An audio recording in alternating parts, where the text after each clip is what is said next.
like automobile dealerships, the insurance industry is reactive.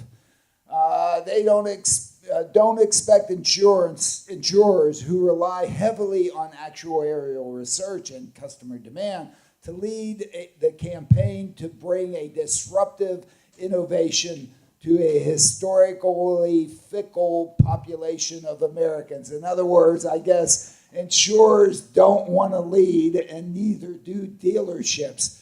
So I guess innovators will have to come in there and shake them up, I guess, right? Or something. Is that true, or is that... Maybe I can summarize what I thought they said. Oh, okay. Since I wasn't there, you know. That's a very eloquent summary, but I'm not sure I was in that meeting.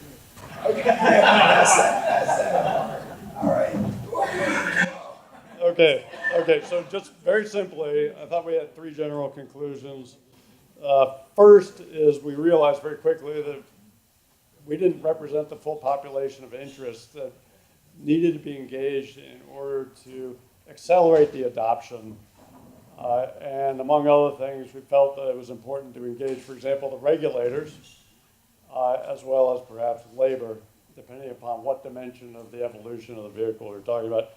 It was also, to the point you were getting at, Alan, it was also important to educate, and that was educate broadly.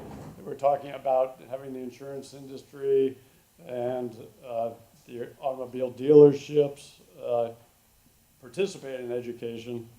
And then finally, let's see if I can read my own notes here.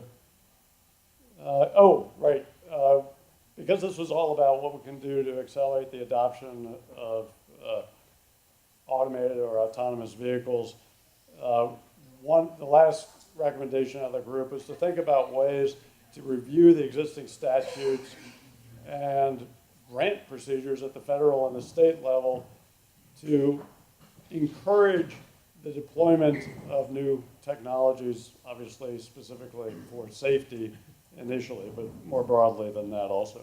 That was it. I don't think I need a mic, but Yeah, use the mic.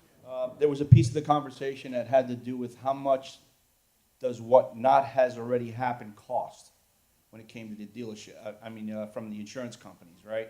I think we were putting the cart before the horse a little bit on how much it's going to cost to do stuff like this or think about stuff like this. I think it's back to the what hasn't happened yet, but will. It's kind of like conceptual ability, right? It's got to do with what's not taking place as of yet and what will take place and how much does it have to cost to do so.